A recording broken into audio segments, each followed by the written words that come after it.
Today is a special day because we are celebrating the 100th anniversary of the birth of Saint Pope John Paul II. He was a primarily man of prayer, simplicity, and always showed affection for one another person with a gracious smile. John Paul II is a true apostle, one of the best examples of who has ever been united with God.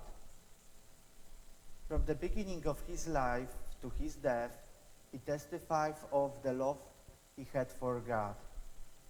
Despite his later illness and suffering, he performed the service he received from God. He was aware of his mission and offered his suffering to God.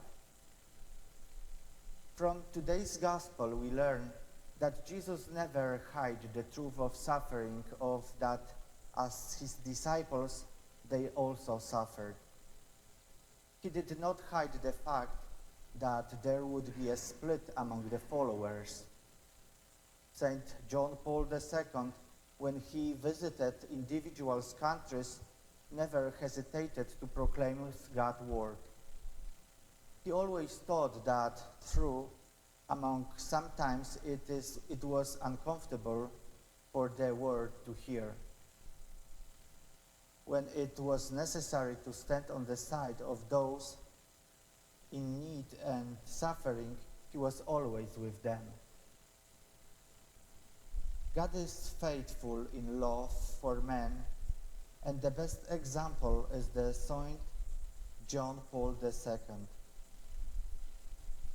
The one who humbly comes to him, to be with him, to sing to him, to praise his glory, experiences his victory.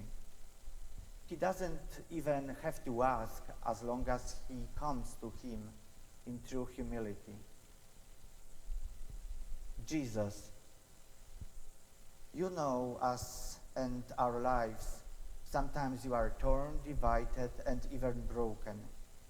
You know that the good hidden in each of us under layers of pain and evil. In your mercy, show us the good in each of us and help us to develop it. Make us dare to be good and therefore truly beautiful. Make us consistent. We ask you through the intercession of Saint John Paul II, your good shepherd. We ask that we meet you in silence of adoration, in listening to God's words, finding you in turn met every man with respect and dignity. Saint Paul John the Great, happy birthday on what would have been your 100th birthday.